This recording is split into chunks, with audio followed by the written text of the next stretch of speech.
Today we will be talking about the mechanics, muscles, and joints of respiration. This demo is presented by Allison, Stephanie, Caitlin, and Alex. To outline our lesson, we will first be talking about the mechanisms of respiration, which are inspiration and expiration. Then we will discuss the muscles of respiration, which include the diaphragm and external intercostals. And finally, we will talk about the costovertebral joints and their innervations. Now we're going to break down the mechanics of breathing, which is essentially called respiration. Also, it's known as pulmonary ventilation, so air flowing into and out of the lungs. Inspiration and expiration. The three main components of the respiratory system are the airway, lungs, and muscles. So, pulmonary ventilation is the rhythmic change of air volume in the thoracic cavity. Air movement is influenced by the principles of gas laws, so air flows from higher to lower pressures. Pressure increases when volume decreases, and volume increases when temperature increases.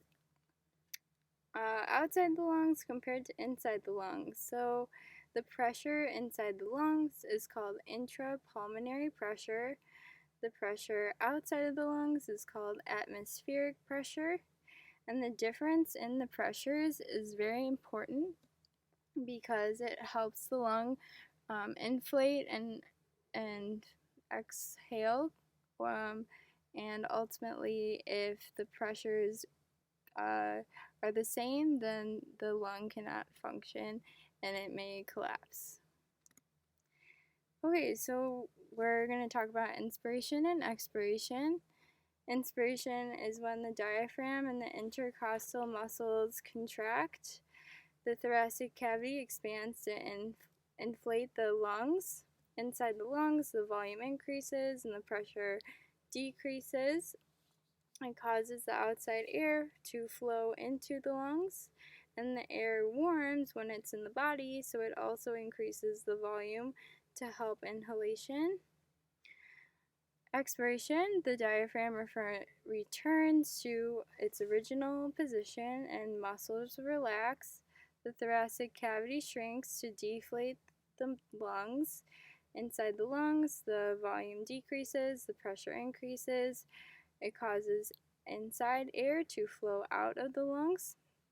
And the elasticity of the lungs and ribs are really important because it makes it spring back to its original dimensions. So reduced elasticity causes difficulty breathing.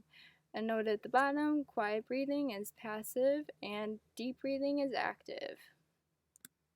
Okay, this picture represents the different muscles involved in both inspiration and expiration, which now we will take a deeper look at, starting with inspiration. As mentioned, inspiration allows air to be moved into the lungs through the contraction of specific muscles. The first primary muscle involved in inspiration is the diaphragm. The diaphragm is the most important muscle in inspiration, as it amounts to 60 to 80% of the work in ventilation. The diaphragm has three different origination points.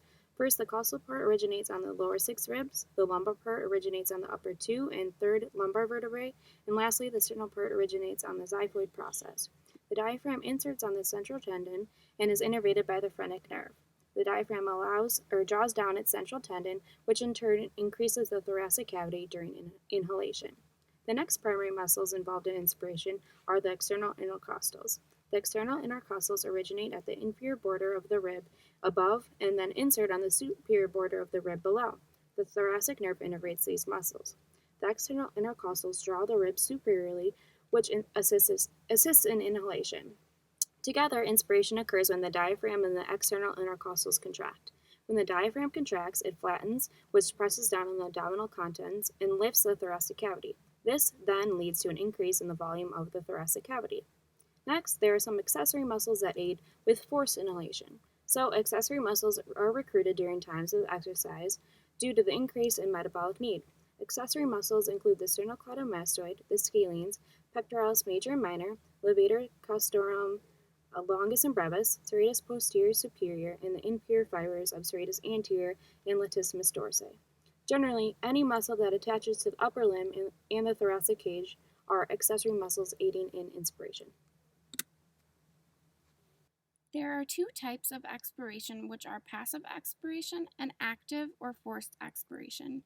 In passive expiration, the muscles are not used as commonly, but in forced expiration, they are. Forced expiration involves contraction of the abdominal muscles, which forces the diaphragm upwards, reducing the volume of the thoracic cavity. It also requires contraction of the internal intercostal muscles and the innermost intercostal muscles, which pull the ribs downwards. Some accessory muscles of expiration include the rectus abdominis, external oblique, internal oblique, and transverse abdominis. And now we're going to talk about the joints that are associated with the respiratory mechanism. These two main joints are the costovertebral joint, which is where the rib articulates at the vertebral body, and the costotransverse joint, which is the joint between the transverse process of the thoracic vertebra and the ribs. Both of these joints are innervated by the lateral branch of the thoracic dorsal rami of C8 and T1 through T11. And both of these joints are synovial joints and gliding joints. There is the costovertebral joint, and here is the costotransverse joint. Common clinical applications of the costovertebral joints is first strains, which is where compression and torsional forces applied to the joint are greater than the joint can withstand. The majority of posterior rib fractures occur at the rib neck between the costovertebral and costotransverse joint. And also, a common clinical application of the costovertebral joints is osteoarthritis, which is a degenerative joint disease that results from the breakdown of articular cartilage at the costovertebral joints. So now we're going to look at the clinical application of the diaphragm and the external intercostal muscles. Some common injuries and disorders that involve the diaphragm include an injury from a heavy impact or trauma from excessive coughing, a spasm of the diaphragm due to intense activity, hiatal hernia, which is when the upper stomach pushes through the opening in the bottom of the diaphragm, and lastly, a pleurisy, which is inflammation of the tissue cavity surrounding the lungs known as the pleura. A common injury that involves the external intercostals is an intercostal muscle strain. This involves the tearing of the intercostal muscles due to overstretching or twisting. Lastly, here are some common disorders associated with the mechanics of respiration. These include chronic obstructive pulmonary disease, emphysema, and asthma. Now we can do a small exercise of deep breathing. You're going to inhale as the shapes expand and exhale as they decrease. Go ahead, inhale, exhale. Thank you. References.